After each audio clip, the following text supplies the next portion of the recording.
മോളെ രാവിലെ താഴോട്ടൊന്നും കണ്ടില്ല. അതാ ഞാൻ ഇങ്ങോട്ട് വന്നത്. മോൾ ഇന്ന് ഓഫീസിൽ പോകുന്നില്ലേ? നേരെ ഒരുപാടായി. ഞാൻ ഉറങ്ങിപ്പോയി അമ്മ. ഇവിടെ വന്നതിന് ശേഷം മോളുടെ ശീലങ്ങൾക്കൊക്കെ വ്യത്യാസം വന്നുവല്ലേ?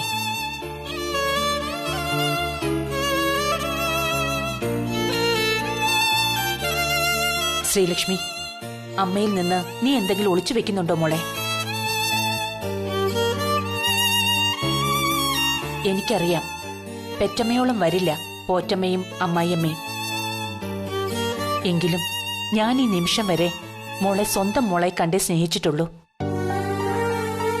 അത് നിനക്ക് എത്രത്തോളം മനസ്സിലായെന്നോ അല്ലെങ്കിൽ മനസ്സിലാക്കി തരാൻ എനിക്ക് കഴിഞ്ഞെന്നോ അറിയില്ല. അമ്മയുടെ കാര്യത്തിലെന്നല്ല, ഇവിടെ ആരുടെ കാര്യത്തിലും എനിക്ക് അങ്ങനെ ഒരു വിശ്വാസക്കുറവ് തോന്നിയിട്ടില്ല. എല്ലാവരും എന്റെ സന്തോഷം മാത്രമേ ആഗ്രഹിക്കുന്നുള്ളൂന്ന് എനിക്കറിയാം. ആ അറിവ് മോൾക്കുണ്ടെങ്കിൽ പിന്നെ എന്തിനാ മോളെ എല്ലാവരെയും സംശയത്തിലാക്കുന്ന സങ്കടപ്പെടുത്തുന്ന പ്രവൃത്തികൾ മോളുടെ ഭാഗത്തുനിന്നും ഉണ്ടാകുന്നത്? എന്നെയോ രഘുവിനെയോ രേഖയോ വേറെ ആരെയും നീ ചെയ്യുന്ന പ്രവൃത്തികൾ തൃപ്തിപ്പെടുത്തേണ്ട കാര്യം നിനക്കില്ല. പക്ഷേ നിന്റെ കാര്യങ്ങളിൽ രവിക്കൊരു വ്യക്തത വേണം മോളെ. നീ പറയുന്നത് പോലെ നിന്റെ ഉദ്ദേശം എന്തായാലും രവി നിന്നോടൊപ്പം ഉണ്ടാകുമെന്ന് എനിക്ക് ഉറപ്പുണ്ട്. പിന്നൊരു കാര്യം, അത് നല്ലതായാലും ചീത്തയായാലും ഭർത്താവിൽ നിന്ന് ഒളിച്ചു വെക്കുന്നത് ശരിയായിട്ടുള്ള പ്രവണതയല്ല മോളെ.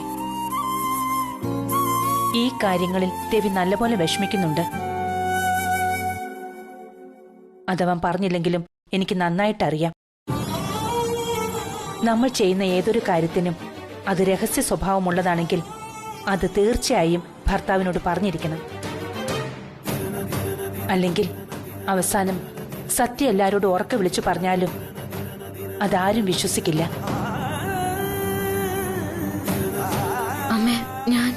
നിങ്ങളുടെ കുടുംബജീവിതത്തെയോ നിങ്ങളെയോ സംബന്ധിക്കുന്ന കാര്യമല്ലെങ്കിൽ മോൾ അതൊക്കെ മറന്ന് പഴയ ശ്രീലക്ഷ്മിയായി ജീവിക്കണം. എല്ലാവർക്കും ആ ശ്രീലക്ഷ്മിയായി ഇഷ്ടം. ബാക്കി എല്ലാവരെയും മാറ്റുന്നതാണോ സ്വയം മാറുന്നതാണോ നല്ലതെന്ന് മോള് തന്നെ തീരുമാനിച്ചാൽ മതി. ഈ 4 ചുവരുകൾക്കുള്ളിലെ നിങ്ങളുടെ അകൽച്ച മനസ്സിനെ ബാധിക്കാതെ മോള് നോക്കിക്കൊള്ളണം. അമ്മ പറഞ്ഞതൊക്കെ സത്യമാണെന്ന് സമ്മതിച്ചു തരുമ്പോഴും എന്നെ അലട്ടുന്ന കാര്യങ്ങൾ വേറെ അമ്മേ. ഒരു ദിവസം എല്ലാവർക്കും മനസ്സിലാവും ശ്രീലക്ഷ്മിയുടെ ഭാഗത്ത് ഒരു തെറ്റും ഇല്ലായിരുന്നു എന്ന്. എവിടെയാണോ ഞാൻ കരഞ്ഞിരുന്നത്, എവിടെയാണോ ഞാൻ തല താഴ്ത്തി നിന്നിട്ടുള്ളത്, എവിടെയാണോ ഞാൻ പരിഹസിക്കപ്പെട്ടത്, എവിടെ വെച്ചാണോ എന്റെ ജീവിതം നഷ്ടമായത്, അവിടെ വെച്ച് തന്നെ ആ ആളുകളുടെ മുന്നിൽ തന്നെ സത്യം ഞാൻ വിളിച്ചു പറയും. അത് ശ്രീലക്ഷ്മിയായിട്ടല്ല, രാജനന്ദിനിയായിട്ട്. മോള് ഫ്രഷ് ആയിട്ട് താഴേക്ക് വാ. മോളെ കാണാത്തതുകൊണ്ട് ഞാനും ഒന്നും കഴിച്ചില്ല.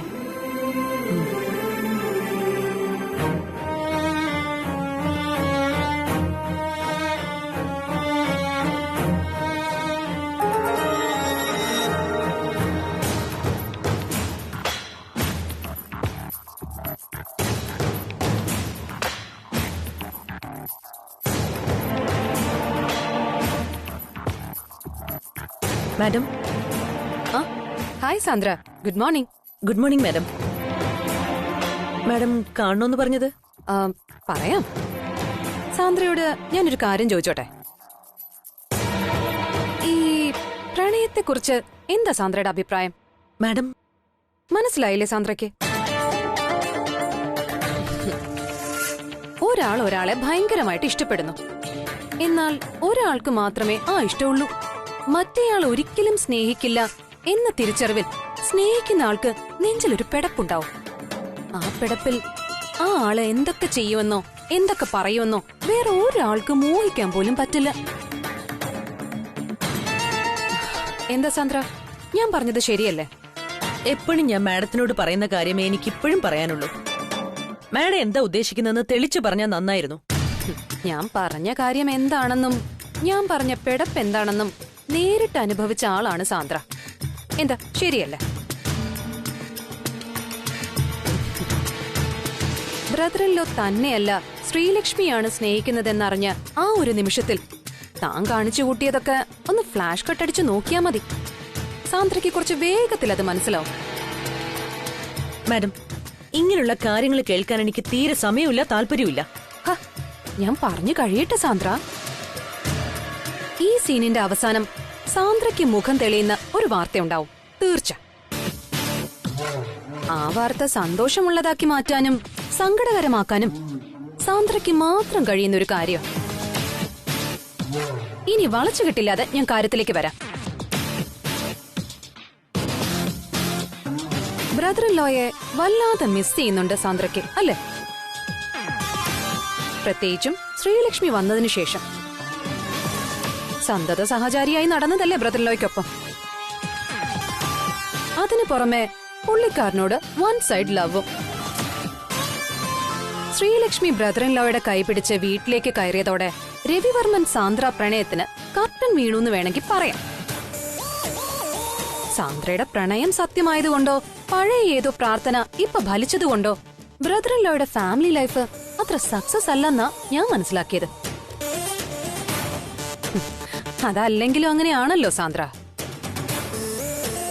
മുന്നിലുള്ളവരെ പലപ്പോഴും നമ്മൾ കാണില്ല. അവരില്ലാതായി കഴിഞ്ഞേ മനസ്സിലാവൂ അവര് നമുക്ക് ആരായിരുന്നെന്നും എന്തായിരുന്നെന്നും. എന്നിട്ട് അവസാനം നമ്മൾ വല്ല കുഴിയിലും ചെന്ന് ചാടുകയും ചെയ്യും. അങ്ങനെ ഒരു കുഴി ചാടിയ അവസ്ഥയില്ല എന്റെ ബ്രദർ ഇൻ ലോ.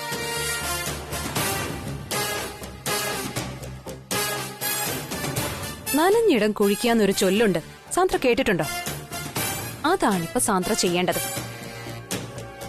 കഴിഞ്ഞു പോയ വിഷമങ്ങളൊക്കെ മറന്നിട്ട് വരാനിരിക്കുന്ന സന്തോഷങ്ങളെക്കുറിച്ച് മാത്രം ആലോചിക്കൂ സാന്ദ്ര. അങ്ങനെ കഴിഞ്ഞുപോയ കാര്യങ്ങൾ ഓർത്ത് വിഷമിക്കുകയും വരാൻ പോകുന്നത് നല്ല കാര്യങ്ങളാണെന്ന് കരുതി ജീവിക്കുകയും ചെയ്യുന്ന ആളല്ല സാൻഡ്ര. അത് മാഡത്തിന് എന്നെ അറിയാത്തതുകൊണ്ടാ. എനിക്ക് രവിസാറിനെ ഇഷ്ടമുണ്ടായിരുന്നു, കൂടെ ജീവിക്കണമെന്ന് ആഗ്രഹവും ഉണ്ടായിരുന്നു. പക്ഷെ മാഡം ഇപ്പൊ പറഞ്ഞതുപോലെ അതോർത്ത് എനിക്ക് ഒരു വിഷമവും ഇല്ല. ഞാൻ അതിനെക്കുറിച്ച് ഓർക്കാറ് പോലും ഇല്ല എന്നുള്ളതാണ് സത്യവും. കള്ളമാണ് സാന്ദ്ര പറയുന്നത്.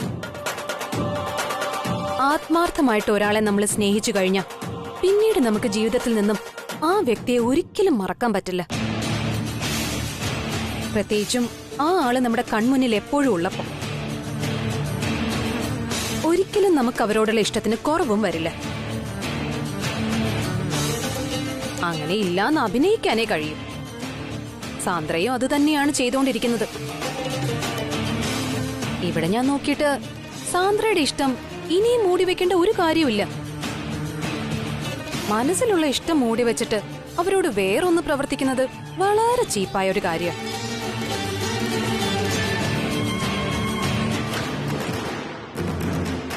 സത്യം പറ, സാന്ദ്രയ്ക്ക് ബ്രദർ ഇൻ ലോ ഇപ്പോഴും ഇഷ്ടമല്ലേ? ആണ്, എനിക്കറിയാം. അതുകൊണ്ടാണല്ലോ അന്ന് ബ്രദർ ഇൻ ലോയ്ക്ക് വിശക്കുന്നു എന്ന് പറഞ്ഞപ്പോ സാന്ദ്ര പോയി നിർബന്ധിച്ച് ഭക്ഷണം കഴിപ്പിച്ചത്.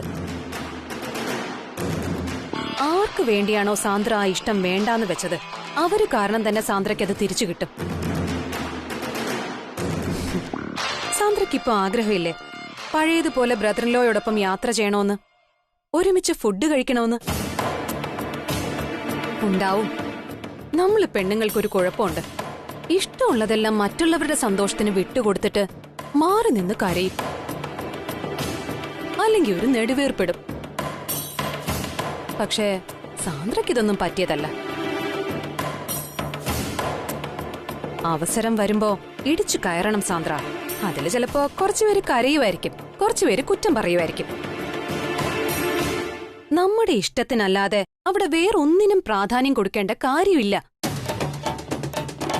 അന്ന് ഞാനും ശ്രീലക്ഷ്മി സപ്പോർട്ട് ചെയ്ത് അവളുടെ വശം നിന്ന് സംസാരിച്ച് ഈ വിവാഹവും നടത്തി. എന്നാൽ ഇപ്പൊ എനിക്ക് തോന്നുന്നത് സാന്ദ്രയായിരുന്നു വർമ്മൻ കുടുംബത്തിലേക്ക് വരേണ്ടിയിരുന്നതെന്ന്. ഇനിയൊരവസരം വന്നാ സാന്ദ്ര വിട്ടുകൊടുക്കരുത്. മാഡം എന്തൊക്കെയാ പറയുന്നത്? അതായത് സാന്ദ്ര മാഡം, മാഡത്തിനോട് പെട്ടെന്ന് ക്യാബിനിലേക്ക് ചെല്ലാൻ പറഞ്ഞു.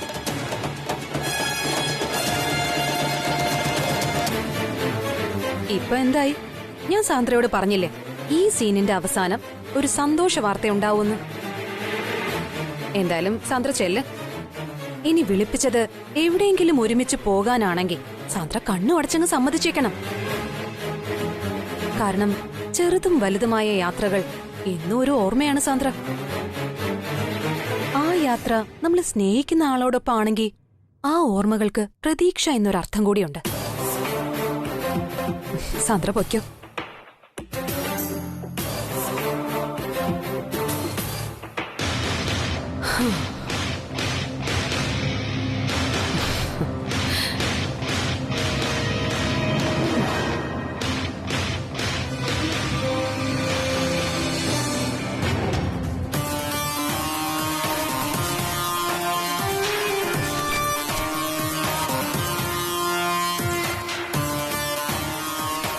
സർ, ഇന്നലെ നമ്മളന്ന് ക്യാൻസൽ ചെയ്ത ഗോഡൌൺ വിസിറ്റ്. അതെ സർ. എന്നാ ഇനി താമസിക്കണ്ട, ഗെറ്റ് റെഡി. അല്ല സർ, ശ്രീലക്ഷ്മി മാഡം ഇതുവരെ വന്നിട്ടില്ല. So what?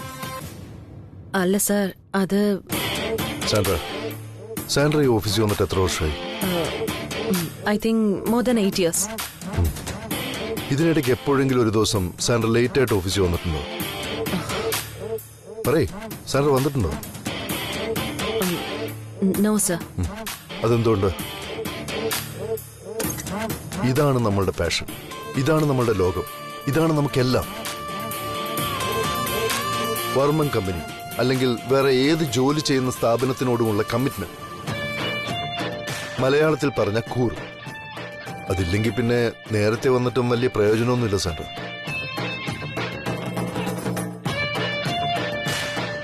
ഇതൊരു വലിയ മൾട്ടിനാഷണൽ കമ്പനിയാണ് സാൻഡ്ര. അതും ഇന്ത്യയിൽ തന്നെ അറിയപ്പെടുന്ന ഒരു കമ്പനി. അതിന്റെ വളർച്ചയ്ക്ക് മാത്രമല്ല, ഇപ്പോഴുള്ള പൊസിഷനിൽ നിന്നും 1% പോലും ഡൗൺ ആകാതെ നോക്കേണ്ടത് ഓരോ സ്റ്റാഫിന്റെയും ഉത്തരവാദിത്വമാണ്. അങ്ങനെയുള്ളപ്പോ ഉത്തരവാദിത്തപ്പെട്ട സ്ഥാനത്തിരിക്കുന്ന ഒരാൾ ഉത്തരവാദിത്തം കാണിക്കുന്നില്ലെങ്കിൽ നമുക്കതിൽ വേറെ ഒന്നും ചെയ്യാനില്ല സാൻഡ്ര.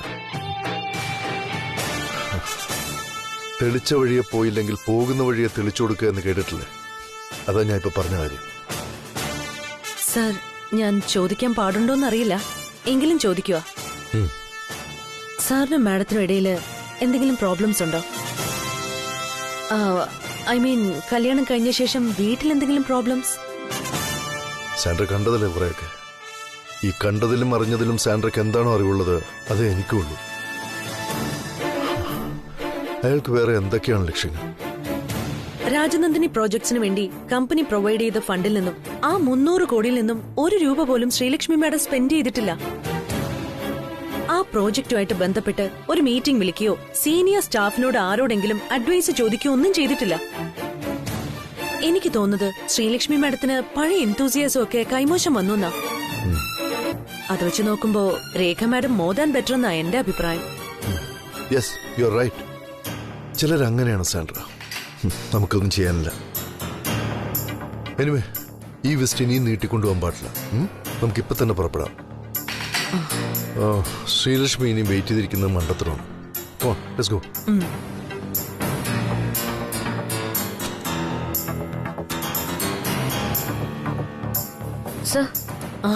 സർ, ശ്രീലക്ഷ്മി മാഡം വന്ന സ്ഥിതിക്ക് സാറും മാഡവും പോകുന്നതല്ലേ നല്ലത്? അതായിരുന്നല്ലോ നമ്മുടെ പ്ലാനും. അതിന്റെ ആവശ്യമില്ല സാൻഡ്ര. എന്നോടൊപ്പം സാൻഡ്ര തന്നെ വന്നാൽ മതി. Better 3 hours too soon than a minute too late എന്ന് കേട്ടിട്ടില്ലേ? മാത്രമല്ല, ഇവിടെ പലർക്കും പല ആവശ്യങ്ങളാണ്. അവരുടെ പേഴ്സണൽ കാര്യങ്ങളൊക്കെ കഴിഞ്ഞ് സമയമുണ്ടെങ്കിലേ അവർ ഓഫീസ് കാര്യങ്ങൾ ശ്രദ്ധിക്കൂ. ആരെയും പ്രഷർ ചെയ്യിച്ച് ജോലി ചെയ്യുക എന്നുള്ളത് വർമ്മൻ കമ്പനിയുടെ രീതിയല്ല. രവിവർമ്മ അങ്ങനെ ഒരു ശീലവുമില്ല. Come on, Sandra. ശ്രീലക്ഷ്മി മാഡം. Sandra, come on.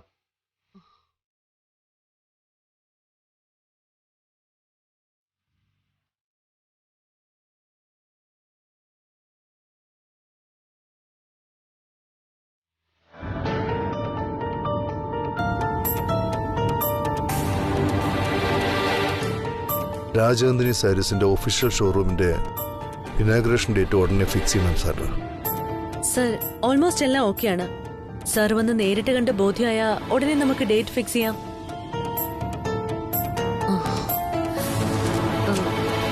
Sir, godown വിസിറ്റിന് ശേഷം മെയിൽ ചെയ്യേണ്ട ഡോക്യുമെന്റ്സ് ആണ്. സർ ഒന്ന് സൈൻ ചെയ്ത് തന്നാ നന്നായിരുന്നു. Okay, give to me.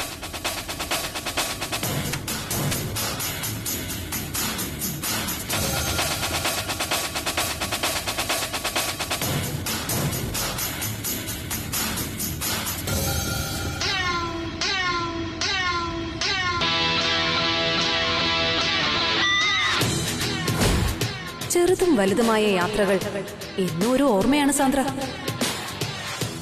ആ യാത്ര നമ്മൾ സ്നേഹിക്കുന്ന ആളോടൊപ്പം ആണെങ്കിൽ ആ ഓർമ്മകൾക്ക് പ്രതീക്ഷ എന്നൊരർത്ഥം കൂടിയുണ്ട്.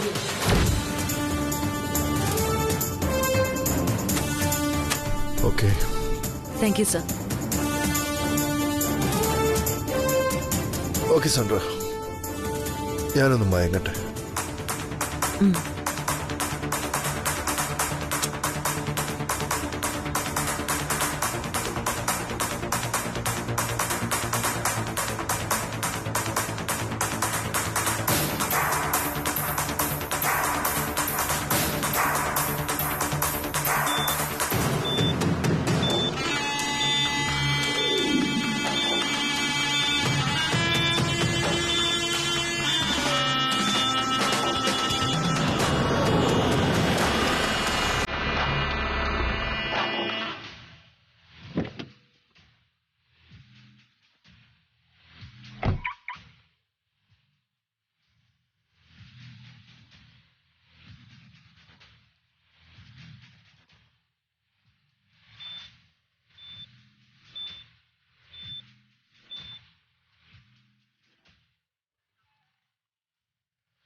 എക്സ്ക്യൂസ് മീ ഡോക്ടർ, എന്താണ് ഈ പേഷ്യന്റിന്റെ കണ്ടീഷൻ? കോമ സ്റ്റേജിലാണ്.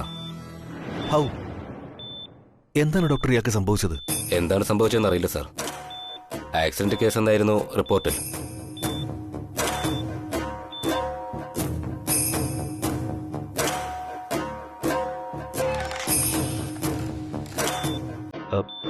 റിക്കവർ ആവാൻ എത്ര നാൾ കൊണ്ട് പറ്റും? അത് അത്ര വേഗം സാധ്യമല്ല സാർ. സാറിന് ഇതിൽ കൂടുതൽ ഇൻഫർമേഷൻ എന്തെങ്കിലും വേണമെങ്കിൽ ഡോക്ടർ അരുൺ ഫ്രാൻസിസിനെ കണ്ടോളൂ. ഈ പേഷ്യന്റ് അദ്ദേഹത്തിന്റെ കേസാണ്. ഡോക്ടർ ഇന്ന് ലീവാ. നാളെ വന്നാൽ കാണാൻ പറ്റിയേക്കും. Can I get his contact details? റിസപ്ഷനിൽ അദ്ദേഹത്തിന്റെ വിസിറ്റിംഗ് കാർഡ് ഉണ്ടാവും. Thank you doctor. ഈ പേഷ്യന്റ് നിങ്ങൾക്ക് വേണ്ടപ്പെട്ട ആരെങ്കിലും ആണോ? Yes doctor.